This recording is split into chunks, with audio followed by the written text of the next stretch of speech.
నమస్కారం. ఈరోజు మనం ఒక ఆసక్తికరమైన పుస్తకం గురించి మాట్లాడుకుందాం. వేణు భగవాన్ రాసిన సెయింట్ ఇన్ ఎ సూట్. అందులోని కొన్ని ముఖ్యమైన ఆలోచనలు చూద్దాం. నమస్కారం. ఇది చాలా మంచి పుస్తకం.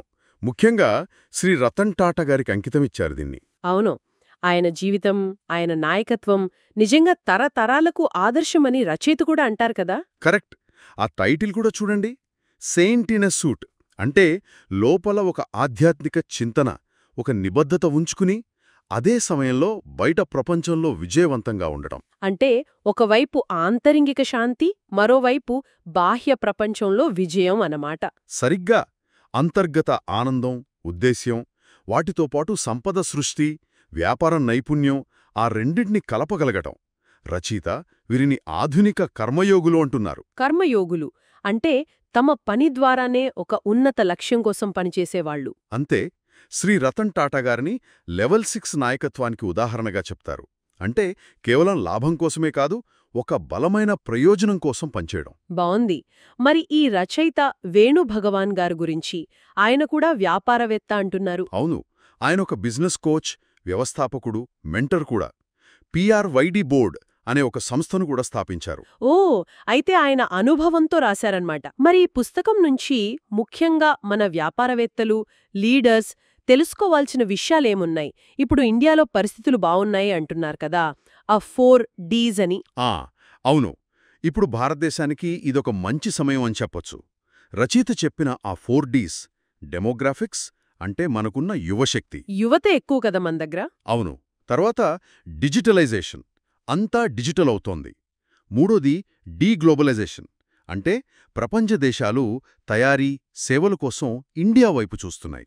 అంటే అవకాశాలు పెరుగుతున్నాయి. తప్పకుండా. నాలుగోది డీకార్బనైజేషన్, పర్యావరణ హితమైన ఇంధనాల వైపు ప్రపంచం మళ్లుతోంది గదా, దానివల్ల కూడా కొత్త అవకాశాలొస్తాయి. ఓకే. ఇన్ని అవకాశాలున్నా కూడా చాలామందిలో ఏదో అసంతృప్తి, ఒత్తిడి ఇలాంటివి కనిపిస్తున్నాయని కూడా అంటున్నారే. టెక్నాలజీ పెరిగిన ఎందుకలా? శారీరకంగా, మానసికంగా, సామాజికంగా, ఆధ్యాత్మికంగా అన్ని రకాలుగా ఎదగాలి. చేసే పనికి ఒక ఉద్దేశ్యం ఉండాలి. లేకపోతే ఎంత సాధించినా ఆ వెలితి ఉంటుంది. అంటే తన స్వరం కనుక్కోవడం అంటారే, అలాంటిదా?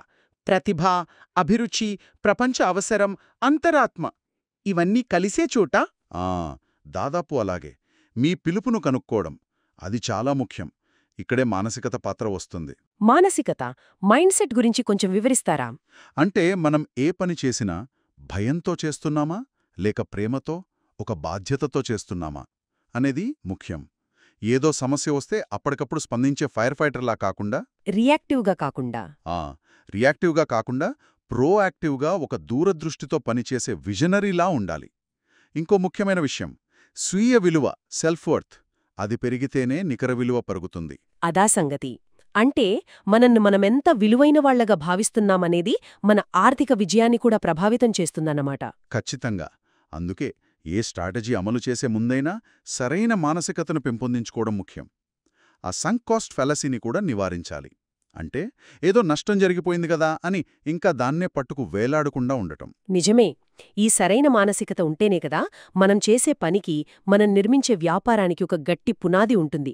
అందుకేనేమో ఉద్దేశంతో నిర్మించడమనే అంశం కూడా ఉందంటున్నారు. అవును. సైమన్ సినెక్ చెప్పినట్టు స్టార్ట్ విత్ వై. మనం ఈ వ్యాపారం ఎందుకు చేస్తున్నాం, మన అసలు ఉద్దేశ్యమేంటి? ఎందుకు అనేది స్పష్టంగా తెలిస్తే దానికి అనుగుణంగా మన core values, core purpose, brand promise అన్నీ వాటంతటవే రూపుదిద్దుకుంటాయి. అప్పుడు ఒక పెద్ద లక్ష్యాన్ని నిర్దేశించుకోవటం సులభం. అదే BHAG. అదెలా? Big. Big, hairy, audacious goal. అంటే చాలా పెద్దది, కొంచెం ధైర్యం కావలసిన లక్ష్యం అన్నమాట. ఇది మనల్ని నిరంతరం ప్రేరేపిస్తుంది. ఓకే. మరి పోటీ ఎక్కువగా ఉండే మార్కెట్లో ఎలా నిలబడాలి? బ్లూ ఓషన్ స్ట్రాటజీ అని కూడా ఏదో అంటున్నారు. అవును. అందరూ పోటీపడే రెడ్ ఓషన్లో కాకుండా అసలు పోటీయే లేని కొత్త మార్కెట్ని, కొత్త డిమాండ్ని సృష్టించుకోవటం, అదే బ్లూ ఓషన్ స్ట్రాటజీ. మన ప్రత్యేకతను చాటుకోవటం ద్వారా ఇది సాధ్యం. బావుంది. మరి ఇదంతా చేయడానికి మంచి నాయకత్వం, మంచి టీం కావాలి కదా, వాటి గురించి ఏమైనా సూచనలున్నాయా? తప్పకుండా. మనం ముందే అనుకున్నాం కదా, లెవెల్ 6 నాయకత్వం కావాలి. అంటే ప్రయోజనంతో నడిచే లీడర్షిప్. ప్రయోజనం ద్వారా నడిచేది. అలాంటి నాయకులు A+ టీమ్స్ని నిర్మించాలి.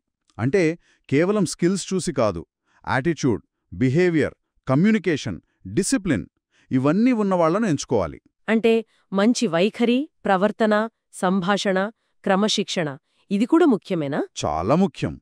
అలాగే వాళ్లతో ప్రామాణికమైన సంబంధాలను పెంచుకోవాలి.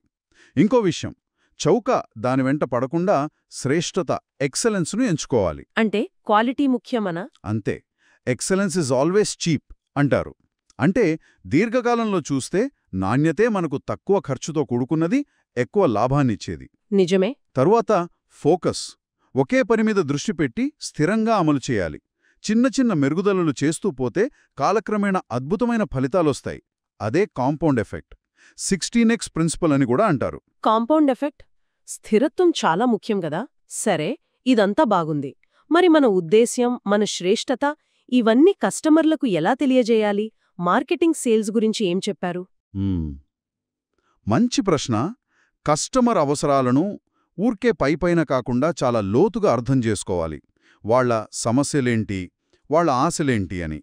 Deep understanding. ఎస్. ఇది అనుభవయుగం, ఎక్స్పీరియన్స్ ఎరా. కాబట్టి ప్రోడక్ట్ లేదా సర్వీస్తో పాటు ఒక మంచి అనుభవాన్నివ్వాలి. దానికి పర్సనలైజేషన్ కీలకం. వ్యక్తిగతీకరణ. అంటే ఒక్కో కస్టమర్కి తగ్గట్టుగా. అవును.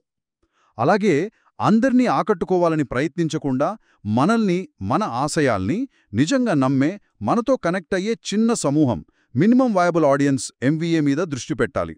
అందరికోసం కాకుండా మనల్ని నమ్మే కొద్దిమంది మీద ఫోకస్ చేయాలా? అవును. వారితో బలమైన, దీర్ఘకాలిక సంబంధాన్ని ఏర్పరచుకోవాలి. వాళ్ల లైఫ్ టైం కస్టమర్ వాల్యూ LCVని అర్థం చేసుకోవడం ముఖ్యం. ఓకే.